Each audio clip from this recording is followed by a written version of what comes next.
Hello, everyone. It's Fred again from Notes of a Nomad, video number 317. Today, I want to talk about first aid courses, 70 years of first aid courses. Last week, I attended a first aid course, and the first aid course I did was 70 years ago in 1956. I was 13, going on 14. I was in Boy Scouts, and I did this preliminary first aid course, which is done by the most venerable order of the Hospital of St. John of Jerusalem, or the St. John's Ambulance Association. Her Majesty the Queen was the sovereign head and patron of the order. And I did that in April 1956 in Port Arthur, Ontario, where I was born. And that's now part of Thunder Bay. It was, basic putting your arm in a sling, the triangular bandages, and, how to do bandaging of different types of bandaging and artificial respiration in those days.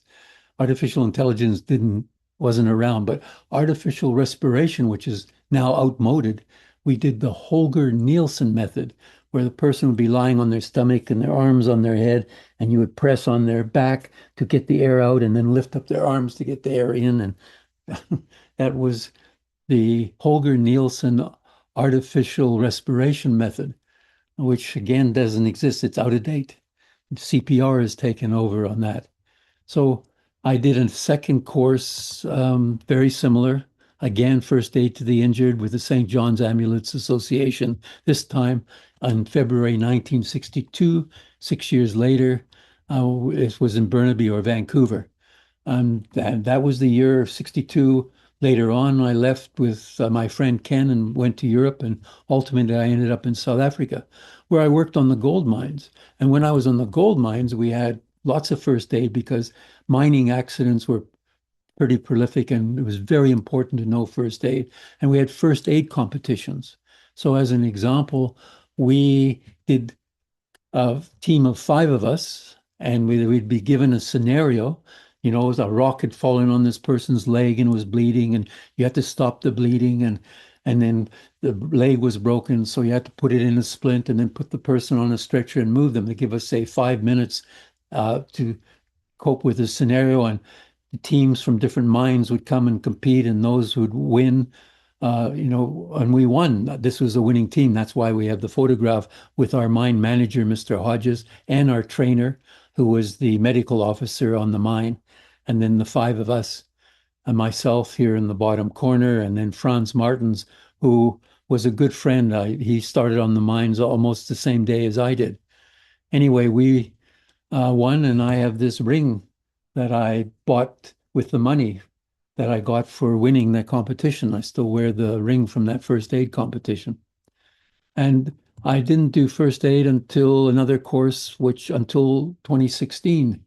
So, just about 10 years ago, when I was part of emergency support services and still am. And that course I did last week, or this past week, was also with emergency support services. And there we have CPR and AED. Now, CPR is cardiopulmonary resuscitation, totally different than the old Holger Nielsen artificial respiration method. And what's an AED? Well, it's the automated external defibrillator in case people help start their heart. So we have to learn how to do that. That never existed when, of course, on my first course. So that was 10 years ago. And then this past week, I got this. This was my volunteer for emergency support services. And this was the certificate I got dated 8th of March, 2026, just a few days, a week ago.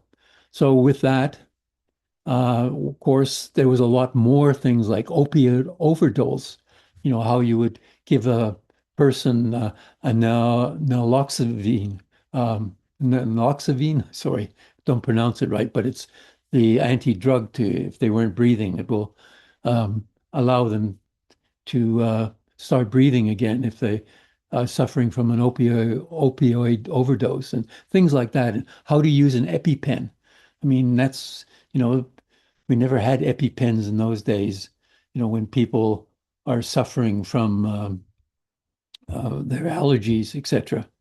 and their body's closing down, and you know how to give an EpiPen and how it works. So all of those things we covered this past week, which again, none of that really existed 70 years ago. But it's always good to know and be aware to be able to help others, because I believe helping others and being able to know, have the knowledge to help others is very important and very rewarding. So with that, I will say, wishing you, your family and friends, and hope you can all help other people as well in your life. So with that, I'll say, until next time, adios, bye for now, au revoir. Until next time, from Fred and Notes of a Nomad.